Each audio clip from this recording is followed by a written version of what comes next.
Alors, j'achète toujours mes fleurs ici. Pour le rapport qualité-prix, les prix sont défiant toute concurrence. Si Malika ne jure que par les fleuristes low cost, pour Catherine, en revanche, plus question d'en entendre parler. Elle a vécu une très mauvaise aventure. C'était pas beau du tout, je leur fais faire 2 fois. Enfin bon, puis en plus j'étais agacée, j'avais attendu longtemps. Bon, bref, finalité, je suis repartie.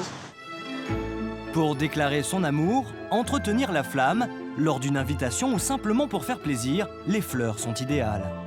C'est un cadeau en plusieurs dimensions. Il y a l'odorat, il y a les couleurs, il y a une jolie forme, il y a une jolie pensée derrière. Mais le problème, c'est qu'un beau bouquet, ça peut vite coûter cher. Là, ça m'a coûté 49 €, mais pour 49 €, j'aurais très bien pu acheter 2 bouteilles de champagne. Du coup, face aux fleuristes traditionnels, depuis quelques années, des boutiques low cost surfent sur ce constat et se lancent dans la guerre des prix avec des bouquets jusqu'à 2 fois moins chers. Comment arriver à des prix si bas? Est-ce au détriment de la qualité et de la longévité de la fleur?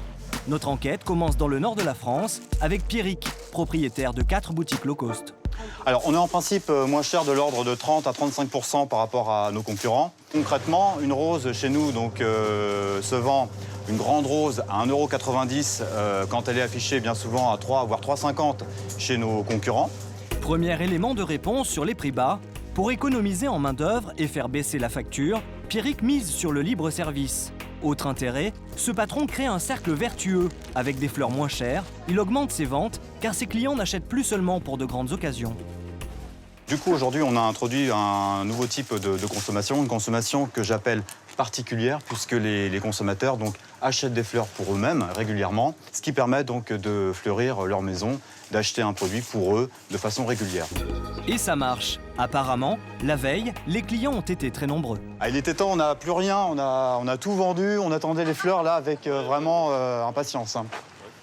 Deuxième explication sur les prix. Grâce au débit de ces 4 boutiques et à la différence des petits artisans fleuristes, Pierrick a son astuce pour acheter ses fleurs moins chères.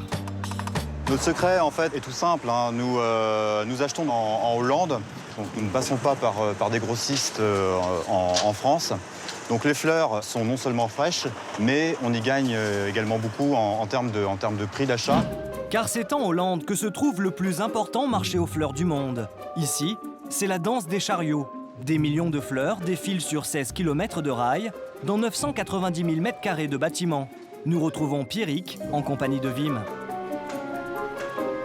Alors, en quantité, qu'est-ce que ça représente exactement par jour? Par jour, à peu près 20 millions de tiges de fleurs et à peu près 2 millions de plantes. Wim est l'acheteur de Pierrick. Son métier est très particulier. C'est lui qui doit obtenir le meilleur rapport qualité-prix. C'est beau, hein? Ouais, magnifique. Ça, c'est de l'Amaryllis Red Lion. Wim est un expert, il connaît chaque producteur et il est capable de repérer en un seul coup d'œil la qualité d'une fleur. Mais vous allez voir que dans ce beau métier, la façon d'acheter ne fait pas vraiment rêver. Alors c'est là, à Wall Street, c'est là que tout se joue. Voilà, ça passe tout par ici. Mais... Comme pour la bourse, le prix d'une fleur se fixe en fonction de l'offre et de la demande. L'été, l'hiver, la production, de l'importation de fleurs, toutes les possibilités influençaient le prix énormément. C'est à peine croyable, on trouve des fleurs à seulement quelques centimes. Les enchères sont inversées. Problème, plus les prix descendent, plus la machine s'emballe. Il faut être réactif avant que les stocks disparaissent. Ou tu achètes trop cher, ou tu as rien. Et donc, toute la difficulté, c'est d'acheter au bon prix pour nous, clients. Et la bonne qualité par rapport au prix. D'accord. Mais pour obtenir les meilleurs prix, certains vont encore beaucoup plus loin. C'est le cas du leader français de la vente de fleurs sur Internet. François, l'un des directeurs, achète environ 80% de ses fleurs directement chez les producteurs. Ah, elle est formidable. À l'autre bout du monde, comme ces roses. On a pris sur nous de demander à des producteurs kényans de la faire pour nous. Et on a donc un prix relativement compétitif puisqu'on leur assure un débouché toute l'année à prix constant. Et pour réduire encore plus les coûts des bouquets de roses, sa spécialité, il mise un maximum sur la main-d'œuvre pas chère du Kenya. On demande à nos producteurs de mixer sur place et nous envoyer les bouquets pré-mixés qu'on n'a plus qu'à finir dans nos ateliers. Du coup, dans l'usine française, les employés n'ont plus qu'à composer les autres bouquets. En moyenne, pas moins de 1500 par jour. Les prix seraient de 30 à 40% moins chers que chez un fleuriste traditionnel. Et selon François, la fraîcheur est au rendez-vous grâce à ça. On a mis au point ce qu'on appelle notre pot fraîcheur, qui est un pot dans lequel il y a de l'eau.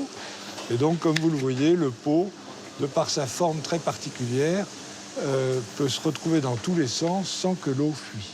Quand on achète sur Internet, on sait à quelle composition s'attendre. Mais qu'en est-il chez les fleuristes low cost? Catherine, notre consommatrice déçue, a accepté d'effectuer pour nous un petit test en caméra cachée. Pas mal comme ça. Avec un budget équivalent, elle va commander 2 bouquets. L'un chez un fleuriste low cost, l'autre chez un artisan traditionnel. Nous allons comparer l'accueil et la présentation. Chez le fleuriste pas cher, Catherine s'est servie elle-même et doit attendre que la vendeuse soit libre. La fleuriste traditionnelle, elle, s'apprêtait à fermer sa boutique. J'aurais voulu un bouquet rond si c'était possible. Elle accepte de la rouvrir pour nous servir.